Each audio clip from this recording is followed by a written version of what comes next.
The Strange Case of Dr. Jekyll and Mr. Hyde by Robert Louis Stevenson. As narrated by Toby Scott Mclellan.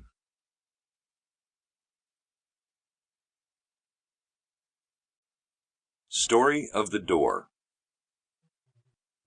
Mr. Utterson the lawyer was a man of a rugged countenance that was never lighted by a smile, cold, scanty, and embarrassed in discourse, backward in sentiment, lean, long, dusty, dreary, and yet somehow lovable. At friendly meetings, and when the wine was to his taste, something eminently human beaconed from his eye, something indeed which never found its way into his talk, but which spoke not only of these silent symbols of the after-dinner face, but more often and loudly in the acts of his life. He was austere with himself, drank gin when he was alone to mortify a taste for vintages, and though he enjoyed the theatre, had not crossed the doors of one for 20 years. But he had an approved tolerance for others, sometimes wondering, almost with envy, at the high pressure of spirits involved in their misdeeds, and in any extremity inclined to help rather than to reprove. "I incline to Cain's heresy," he used to say quaintly. "I let my brother go to the devil in his own way." In this character, it was frequently his fortune to be the last reputable acquaintance and the last good influence in the lives of down-going men. And to such as these, so long as they came about his chambers, he never marked a shade of change in his demeanor. No doubt the feat was easy to Mr. Utterson, for he was undemonstrative at the best. Even his friendship seemed to be founded on a similar catholicity of good nature.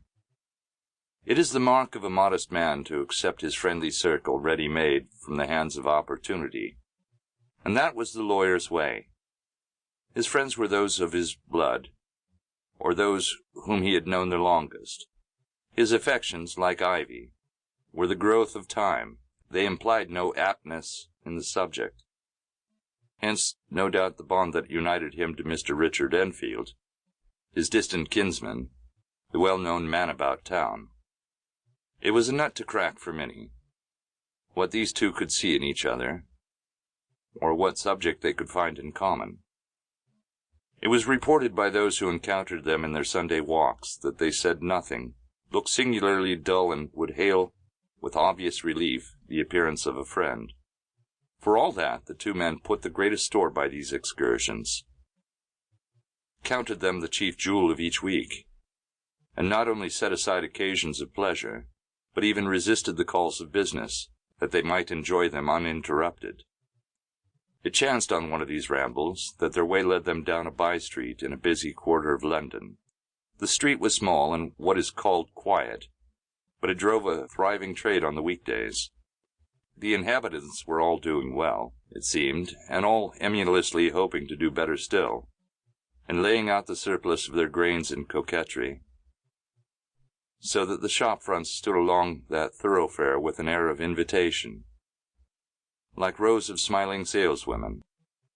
Even on Sunday, when it veiled its more florid charms and lay comparatively empty of passage, the street shone out in contrast to its dingy neighborhood, like a fire in a forest, and with its freshly painted shutters, well-polished brasses, and general cleanliness and gaiety of note, instantly caught and pleased the eye of the passenger.